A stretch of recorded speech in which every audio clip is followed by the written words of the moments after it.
वो पैर रख दिया जाए, रखने वाले की गंदगी उसे अपनी गंदगी का कभी भान नहीं होता, दूसरे आदमी को उसकी गंदगी का ज़्यादा भान। तो कहीं भी मोजा पैर से रख दिया जाए तो ये इस मोजा के कारण अभी लोग सब नहीं समझते हैं मोजा का। तो ये वैष्णव के लिए बहुत उपयोगी चीज़ है कि हर एक वैष्णव को जानकारी होना चाहिए। जो महाराज श्री के अमृत वाणी निकल रही है और न दिखाइए ऑडियो को लगा नहीं, वो लोग सामान्य समझते हैं, जूता उतार दी मोजा पहन के मंदिर में घुस जाएंगे। तो किसका कितना दुष्प्रभाव और हमारे द्वारा गलती हो रही है ये हम सब लोग नहीं जानते हैं। तो श्री वचनों से सभी वैष्णव को शिक्षा मिलेगी। इसमें आपका कुछ नहीं है, सब जो कुछ है उनका है, और जो भी वाणी निकलेगी उनकी चरित्र के रूप में जो बिखेरी जाएगी जीवों के कल्याण के लिए आप बैठाए गए हैं इस पदवी पर, और धृष्टा करने के लिए हमको पैदा कर रखा है अध्यात्म में। आपका हम बाबा के संबंध में जीवन चरित्र सुनाने के लिए, दर्शन कराने के लिए यहाँ को लेके आए हैं। कितना महान इनका जीवनी, इनका चरित्र है, सब नहीं जानते हैं।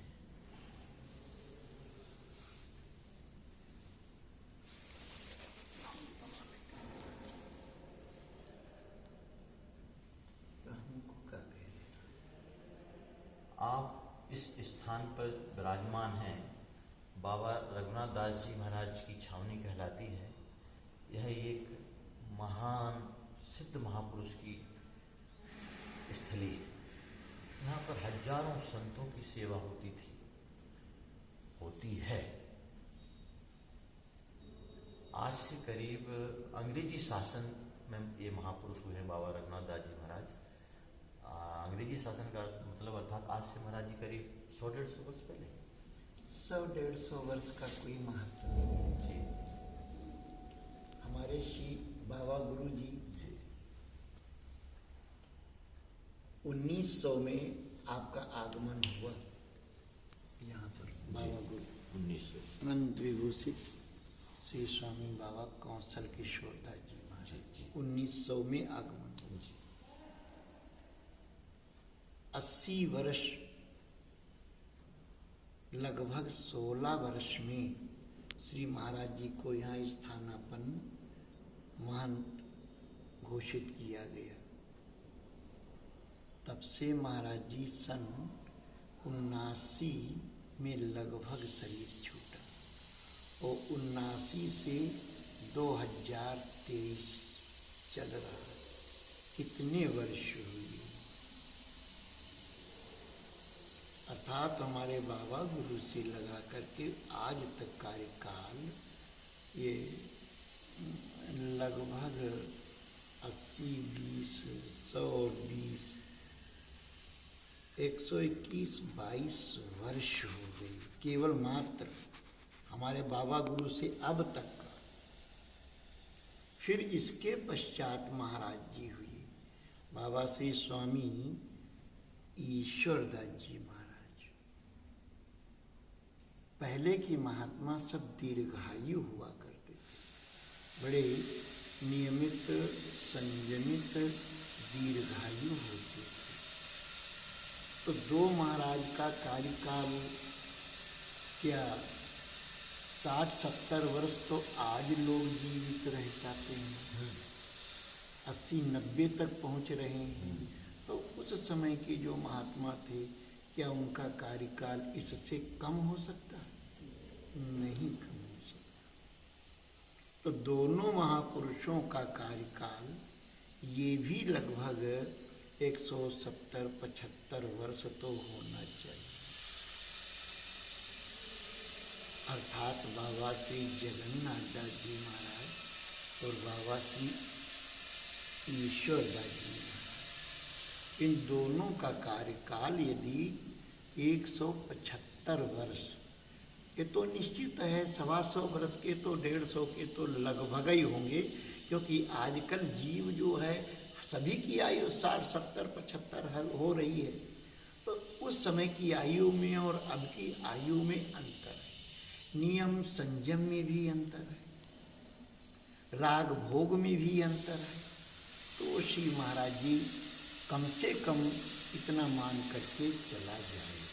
अर्थात हमारे 3 श्री महाराज जी, बाबा श्री जगन्नाथ दास जी महाराज, बाबा श्री ईश्वर दास जी महाराज और बाबा श्री स्वामी कौशल किशोर दास जी महाराज, इन लोगों का जो कार्यकाल और वर्तमान तक, तो ये 300 के ऊपर ही ये कोई भी व्यक्ति इसका आकलन कर सकता है। और फिर बड़े महाराज जी जो थे, उन पर काल का कोई असर नहीं होता था। कई बार काल आया, महाराज जी को भजन सेवा में निमग्न देख करके वो वापस चला गया। ये बात पूर्व में उद्धृत हो चुकी है। तो श्री महाराज जी का कार्यकाल भी क्या 100-125 वर्ष नहीं रहा होगा। तो इसी सब चीज को ध्यान में रखते हुए ये जो कार्यकाल का निरूपण है, और फिर तो आप लोग हैं, शोध का विषय है, शोध कर सकते हैं। हम लोग तो बहुत अल्प आए हैं।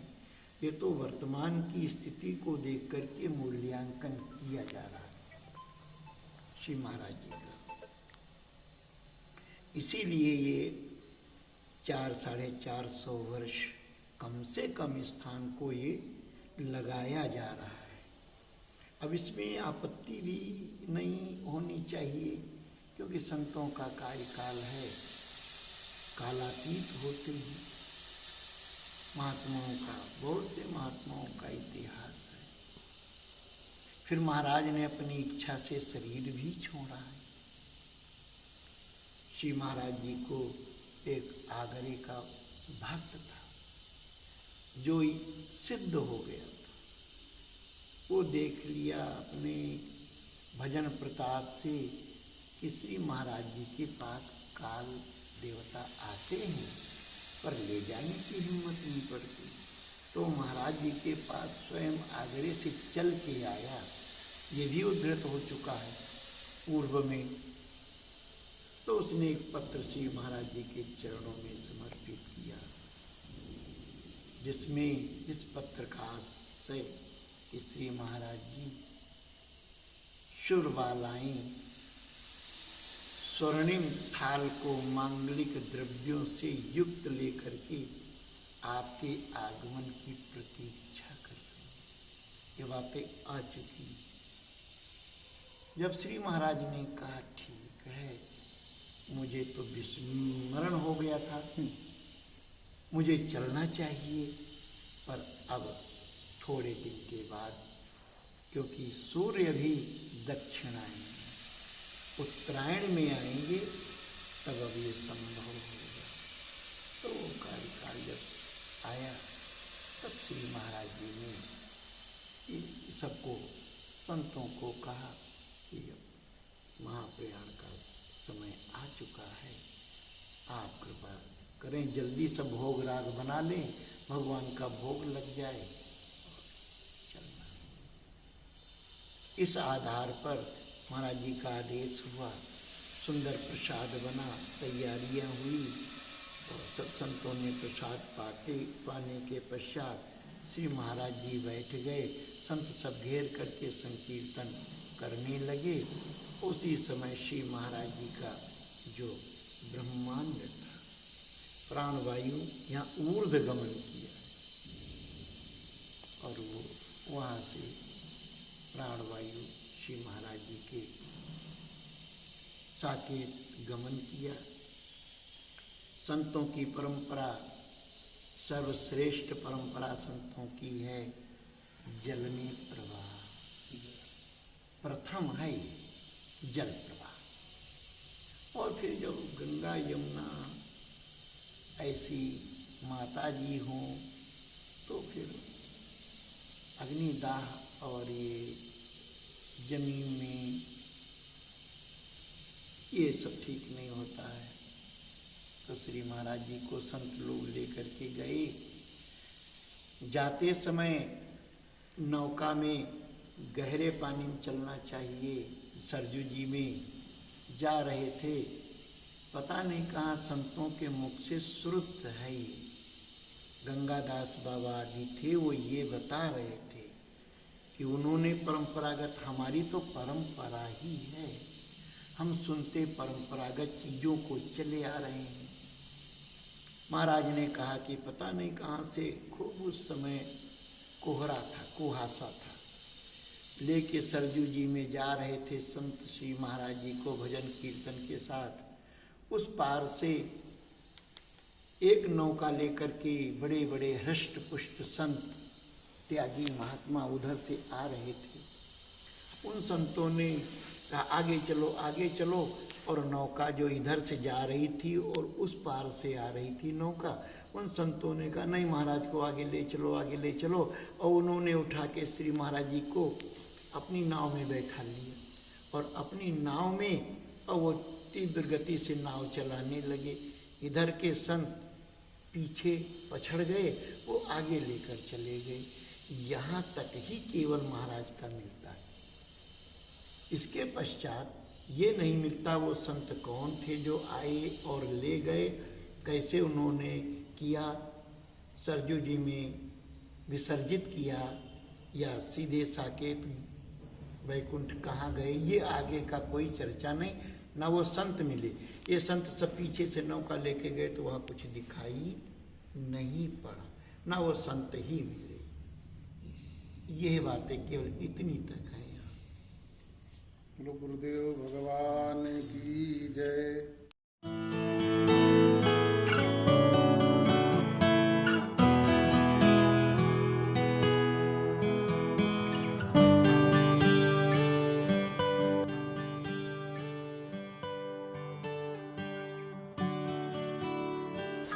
जो भगवान को भी प्रिय है।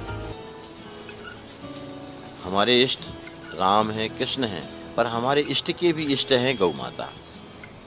पर वर्णशंकर गौ माता नहीं, देसी तो नस्ल की विचार कीजिए। इन गायों के कष्ट को जरा आप गहराई से नज़दीकी से सर्वे कीजिए कि जो गायें सड़क पर छोड़ दी गई, लावारिस असहाय स्थिति में बेचारी किसी प्रकार से पन्नी खा करके, कूड़ा कचरा को भी जब सड़क पर खा करके अपना पेट, चार पहिया चलाने वाले हमारे जो धनी कहलाने वाले हैं वो ठोकर मार के चल देते हैं, तब उन कष्ट में भाव जो बनते हैं उसमें कीड़े पड़ जाते हैं। ऐसे कीड़े पड़े हुए गाय हमारे पीछे जो खड़ी है उसको अभी से अगर आप चाहें तो कम से कम 1 फुट की जमीन दान करें गौ माता की सेवा में, क्योंकि इनकी प्राण की रक्षा तभी हो पाएगी। आपसे अनुरोध है। और यहाँ भूमि दान के साथ साथ जहाँ भी आप किसी भी गौशाला में आप सहयोग कर रहे हैं तो उनसे अनुरोध कीजिए गौशाला वालों से कि कृपया वहाँ वो अपनी गौशाला में 100, 50, 25 गायें रखते हैं, एक असहाय गाय का भी इलाज कराएं, अपने यहाँ शरण देंगे उस गाय को जो सड़क पर चोट खाई है, कीड़े पड़े हैं, घाव है, लावारिस घूम रही है। ये आपसे अनुरोध है कि आप जिस भी गौशाला में सहयोग करते हों उनसे विनती कीजिए कि ऐसी गायों को भी 1-2% ही शरण दें, जिससे कि इस प्रकार से गाय क्या जो दूध दे रही हैं वही गाय हैं, उन्हीं की सेवा करने से आपको पुण्य होगा। और जो बेचारी सड़क पर कीड़े पड़ रहे हैं, तड़प तड़ के मर रही हैं, उनकी सेवा करने से आपको पुण्य नहीं होगा। जरा विचार करिए गंभीरता से, हमारी आपसे विनती है। इन्हीं शब्दों के साथ जय गौ माता, जय श्री राम।